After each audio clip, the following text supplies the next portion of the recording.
Hi friends, Veettile Ruchikal പുതിയ വീഡിയോയിലോട്ട് വീണ്ടും സ്വാഗതം. നമ്മൾ ഇന്നൊരു അടിപൊളി ഫ്രഞ്ച് ഫ്രൈസ് ഉണ്ടാക്കാൻ പോവാണ്. അതിനായിട്ട് 2 വലിയ ഉരുളക്കിഴങ്ങാണ് ഞാൻ എടുത്തിരിക്കുന്നത്. അപ്പം നമ്മുടെ വീട്ടിൽ എന്താണോ അവൈലബിൾ ആ സൈസ് ഉരുളക്കിഴങ്ങ് നമുക്ക് എടുക്കാൻ പറ്റും. വലുതാണെങ്കിൽ അത്രയും നല്ലത്. ഇനി നമുക്കിത് നന്നായിട്ടൊന്ന് പീൽ ചെയ്തെടുക്കാം.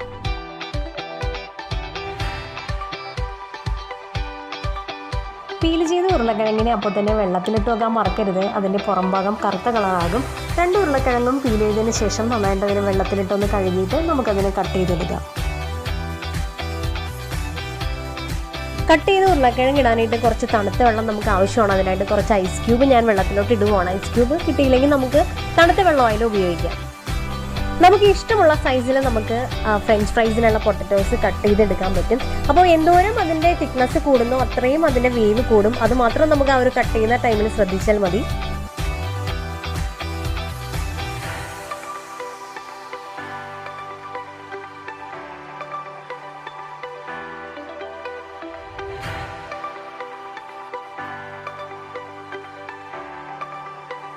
ഈ ഒരു വണ്ണത്തിലാണ് ഞാൻ കട്ട് ചെയ്തെടുത്തിരിക്കുന്നത്. കട്ട് ചെയ്ത് വെച്ച എല്ലാ ഉരുളക്കിഴങ്ങും നമുക്ക് ആ ഒരു ഐസ് ക്യൂബ് ഇട്ട് വെച്ചിരിക്കുന്ന വെള്ളത്തിലോട്ട് മാറ്റാം. അപ്പോൾ അത് തണുത്ത വെള്ളത്തിൽ കിടക്കുമ്പോൾ ഉരുളക്കിഴങ്ങിൻ്റെ സ്റ്റാർച്ച് എല്ലാം നന്നായിട്ട് ഇളകി നല്ല ക്രിസ്പി ആയിട്ടുള്ള ഫ്രഞ്ച് ഫ്രൈസ് നമുക്ക് ആ ഒരു ഉരുളക്കിഴങ്ങിൽ നിന്ന് ഉണ്ടാക്കാൻ പറ്റും. ഇനി ഇത് നന്നായിട്ട് ഒരു 20 മിനിറ്റോളം അത് നമുക്ക് റെസ്റ്റ് ചെയ്യാൻ വെക്കാം.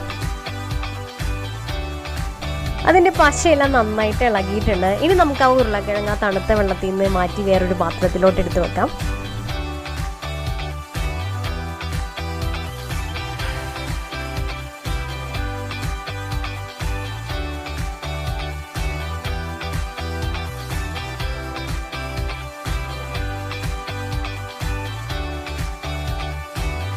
ഇനി നമ്മൾ കുക്കിങ്ങിൻ്റെ മെയിൻ പാർട്ടിലോട്ട് കിടക്കുവാണ്. ആദ്യമായിട്ട് നമ്മൾ അരിഞ്ഞു വെച്ചിരിക്കുന്ന ഉരുളക്കിഴങ്ങിനെ ചെറുതായിട്ടൊന്ന് വേവിച്ചെടുക്കാൻ പോവുകയാണ്. അപ്പോൾ ആവശ്യത്തിനുള്ള ഉപ്പ് ഈ ഒരു സ്റ്റേജിൽ നമ്മൾ ഇട്ട് കൊടുക്കണം. ഇനി ഈ വെള്ളം നന്നായിട്ട് തിളച്ച് വരുന്ന സമയത്ത് നമ്മൾ ആ കട്ട് ചെയ്ത് വെച്ചിരിക്കുന്ന നമ്മുടെ സ്ലൈസ്ഡ് പൊട്ടറ്റോസ് നമുക്ക് ആഡ് ചെയ്ത് കൊടുക്കുക ഇതിലോട്ട്. അപ്പോൾ കുറച്ച് സൈസ് ഇത്തിരി വലുതായതുകൊണ്ട് തന്നെ ഒരു 3-4 മിനിറ്റ് എടുക്കും. അപ്പോൾ ഓരോരുത്തരും അവരവരുടെ ആ ഒരു സൈസിൽ കട്ട് ചെയ്തെടുക്കുമല്ലോ. അപ്പോൾ നമ്മളൊന്ന് നോക്കുക, ആ ഒരു തിളച്ചുകൊണ്ടിരിക്കുമ്പോൾ ഉരുളക്കിഴങ്ങ് ചെറുതായിട്ട് എടുത്ത് നോക്കുക. അത് വെന്തിട്ടുണ്ടെങ്കിൽ ആ സമയത്ത് തന്നെ മാറ്റിക്കൊള്ളണം, അല്ലെങ്കിൽ ഒരുപാട് വെന്ത് പോകരുത്. അപ്പോൾ ഇതിനെ എനിക്കൊരു 3 മിനിറ്റ് എടുത്തിട്ടുണ്ട് മിനിമം വേകാനായിട്ട്. അപ്പോൾ വെന്തിരിക്കുവാണ് നന്നായിട്ട്. ഞാൻ അതിനൊരു പ്ലേറ്റിലോട്ട് എടുത്ത് മാറ്റുവാണ്.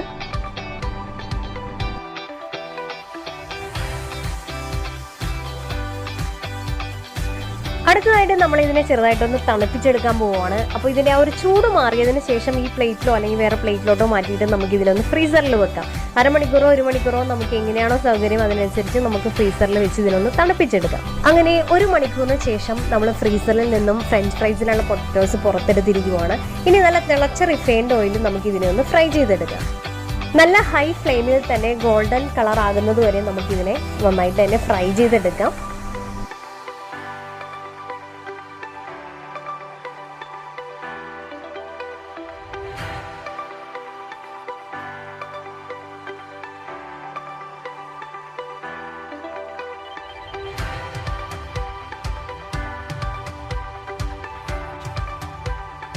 ബാക്കിയുള്ള പൊട്ടറ്റോസും അതേപോലെ തന്നെ നമുക്ക് നന്നായിട്ട് തന്നെ ഫ്രൈ ചെയ്തെടുക്കാം.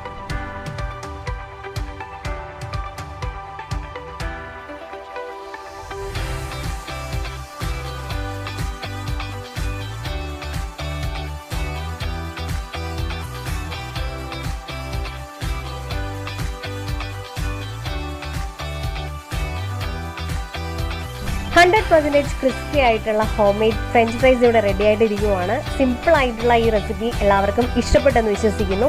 നമ്മുടെ ചാനൽ ഇതുവരെ സബ്സ്ക്രൈബ് ചെയ്യാത്തവരുണ്ടെങ്കിൽ സബ്സ്ക്രൈബ് ചെയ്യാൻ മറക്കരുത്. നമ്മുടെ വീഡിയോ ലൈക്ക് ചെയ്യുക, ഈ റെസിപ്പി ട്രൈ ചെയ്ത് നോക്കുക, കമൻറ്റ് ചെയ്യുക, ഷെയർ ചെയ്യുക.